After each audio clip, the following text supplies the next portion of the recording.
Vamos al segundo video de la regresión lineal. Cuando uno ajusta un modelo a regresión lineal, simple en este caso, pero también puede ser multivariado con más de un atributo, como vamos a ver después, ya hace este ajuste usando minimización del error cuadrático, del SCE, implícitamente está haciendo ciertos supuestos sobre los datos probabilísticos. Está haciendo supuestos sobre la verosimilitud. Primero, linealidad. Uno asume claramente que la relación entre Y y X es lineal, ponderada por un escalar, que es este parámetro beta sub 1 que hay que estimar, y beta sub 0 que lo mueve en el eje Y. Normalidad, uno asume que hay una distribución gaussiana en los errores. Uno asume que estos epsilon que vimos acá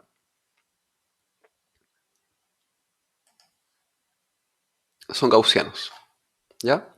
Sigue una distribución normal. Y una distribución normal estandarizada, o sea que tiene... No estandarizada porque tiene de media 0, o sea, la media 0, pero la desviación estándar no es 1, sino que es sigma cuadrado, que es un parámetro a veces se llama parámetro de molestia porque no lo queremos estimar, pero está ahí. ¿Ya? En teoría se puede estimar. ¿Ya? Entonces uno asume que los errores son todos independientes entre sí también, que es la independencia. Entonces son todos idénticamente distribuidos e independientes. Eso me va a permitir construir una verosimilitud, una likelihood. Y otra propiedad bien extraña que no se entiende mucho, se llama la homocedasticidad, una palabra bien fea. Pero en la práctica lo único que dice es que los errores tienen varianza constante. O sea que todos los errores tienen el mismo sigma cuadrado. Y la heterocedasticidad es cuando uno asume o cree que los errores, para ciertos valores de X, los errores tienen más error que para otros valores de X. Es una heterocedasticidad que no vamos a ver en este curso. Acá estamos viendo modelos homocedásticos, que en español es que la varianza es constante. ¿Ya? Esos son los supuestos que uno hace. Entonces ataquemos ahora el problema de encontrar los parámetros de una regresión lineal, pero desde un punto de vista probabilístico. No solamente optimizando, minimizando un error, sino haciéndole un tratamiento inferencial. O sea que paramétrico. O sea que yo sumo la distribución, hago máxima verosimilitud y encuentro los parámetros en un valor para mis parámetros. Una estimación puntual. Mis parámetros acá son el beta 0 y el beta 1, ¿no es cierto? Ya, entonces considerando todos los supuestos que dijimos recién, de linealidad, independencia, normalidad, homocedasticidad, eh, uno puede decir que la función de densidad de probabilidad de mis errores es una gaussiana con media 0 y varianza constante sigma cuadrado. Varianza constante porque es homocedástico y gaussiano porque fue lo que dijimos. Entonces la PDF de un epsilon tiene esta forma de acá. Esto es una gaussiana centrada en 0 con varianza sigma cuadrado. Ya, ¿por qué? Porque, bueno, decimos que todos nuestros errores son independientes, idénticamente distribuidos. ¿Ya? Son todos gaussianos normales y son todos independientes. Entonces, claramente son por 2 y 4 son I y D, y por 3 también, porque es la misma varianza. ¿Ya? Ya, entonces, eso implicaría que si nosotros reemplazáramos el epsilon por algo que dependa de beta, por ejemplo, I menos la función de hipótesis, o sea, si yo reemplazo epsilon por... Tomo este epsilon de acá y lo reemplazo por esto menos esto, que es mi función de hipótesis. También sé que esto también va a tener una distribución gaussiana centrada en 0. ¿Qué significa eso? Eso significa que la distribución de nuestra variable objetivo, dado los valores de X, y parametrizado por beta, esto es una densidad condicional, o sea, como la densidad de Y, asumiendo que los variables de X pueden variar, sigue una distribución normal. ¿Ya? Entonces tiene esta forma de acá.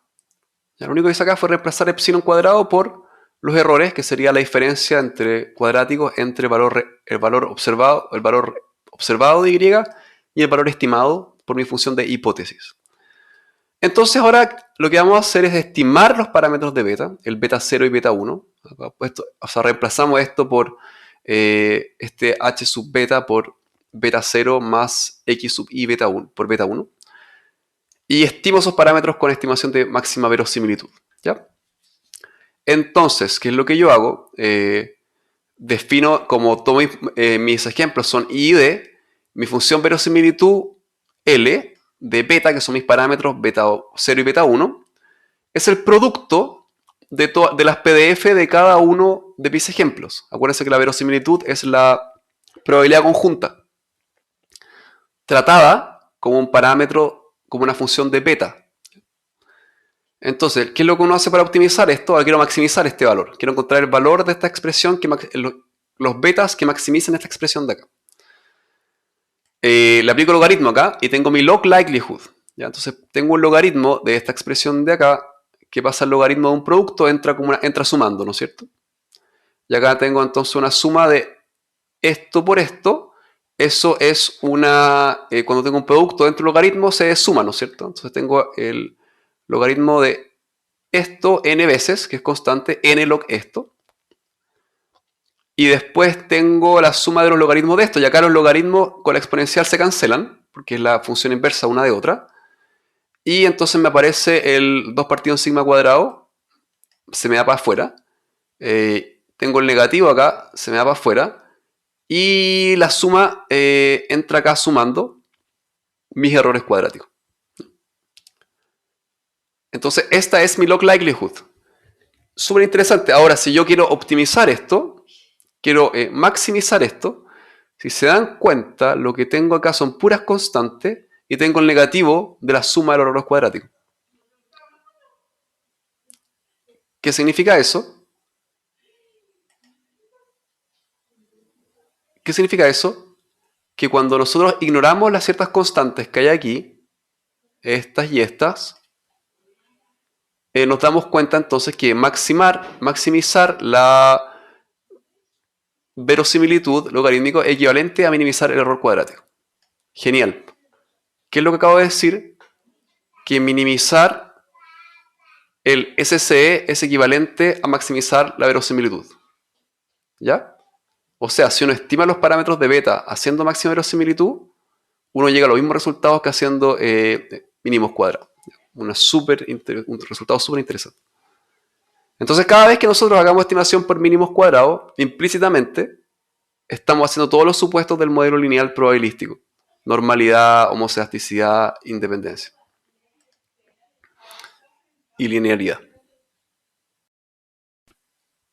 La equivalencia entre la máxima verosimilitud y la minimización de error cuadrático es bastante interesante porque al final nos dice que las ecuaciones normales de acá, de beta 1 y beta 0, son estimadores de máxima verosimilitud. Y nosotros sabemos que los estimadores de máxima verosimilitud tienen ciertas propiedades. Sabemos que son consistentes, o sea que tienden a estar insesgados cuando n es grande y que tienden a tener un error estándar que tiende a 0.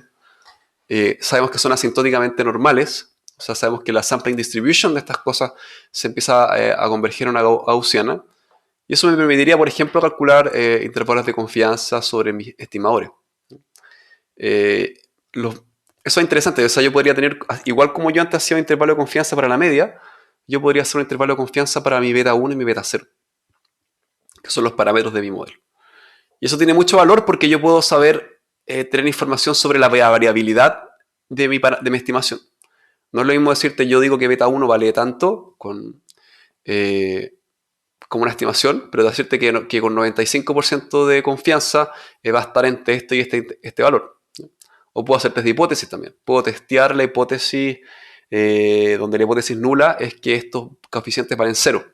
Entonces mi p-valor me dice cuánta evidencia tengo yo de que estos coeficientes son distintos de 0.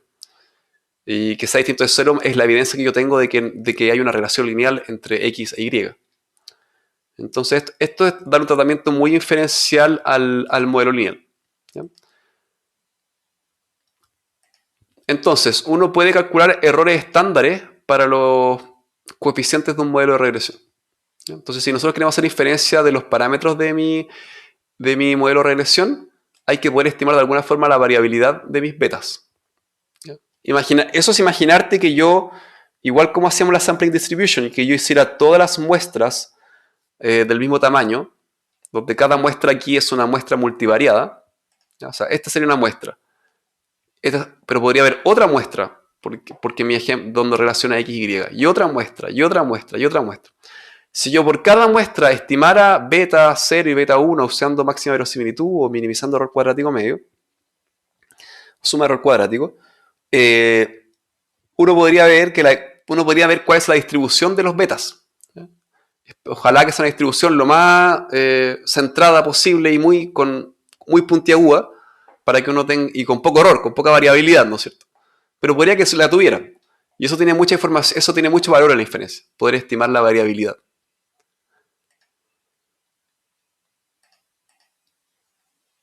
Ya, entonces para poder estimar la variabilidad hay que poder estimar el error estándar de un modelo. Y con el error estándar del modelo uno puede después calcular los errores estándares de cada parámetro. Entonces, ¿cómo se hace? Hay que calcular una cantidad que se llama el error cuadrático promedio, mean squared error.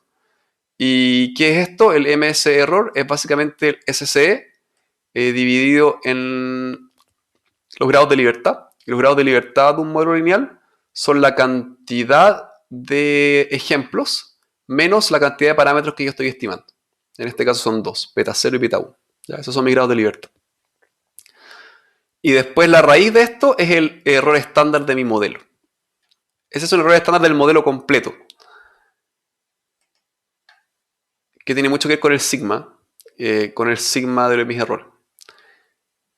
Ahora, si yo quiero tener ahora el error estándar de cada beta para poder hacer un test de hipótesis, un intervalo de confianza de cada beta, lo que yo tengo que hacer es reescalar el error estándar del modelo por la raíz cuadrada de la suma cuadrática de la variable correspondiente al mi beta. ¿Ya? O sea, por ejemplo, si tengo mi beta, mi beta que es correspondiente a al x, básicamente escalo un poco por la varianza de x. ¿Ya? Y eso es el error estándar de un beta pendiente, de una pendiente.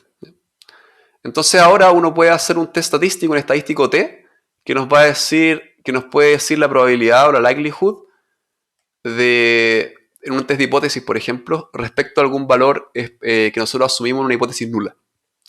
Lo estándar es que la hipótesis nula es que el beta de la hipótesis nula sea 0. Entonces yo digo, yo quiero saber si tengo evidencia estadística de que mi parámetro es distinto de 0.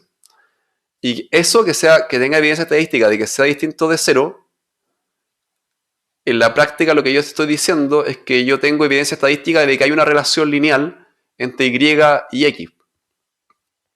Porque si no la hay, son independientes, por ejemplo, linealmente, esto debería ser muy cercano a 0 y la idea es hacerlo con un test de hipótesis. ¿Ya? Entonces, yo como ahora ya tengo el beta que yo estimé, el beta gorro, tengo el beta de la hipótesis nula, que en este caso es 0, y dividido por el error estándar, esto es un estadístico de T de T-Student. Entonces yo con un estadístico T, yo con ese estadístico T puedo después, usando la función cuantía, por ejemplo, calcular un pi-valor, un test para los dos lados, de dos lados. R lo hace automáticamente, pero generalmente uno reporta en las librerías de modelos lineales una significancia para cada uno de los parámetros. Y esto se calcula así. Entonces es bueno que lo entiendan de dónde viene.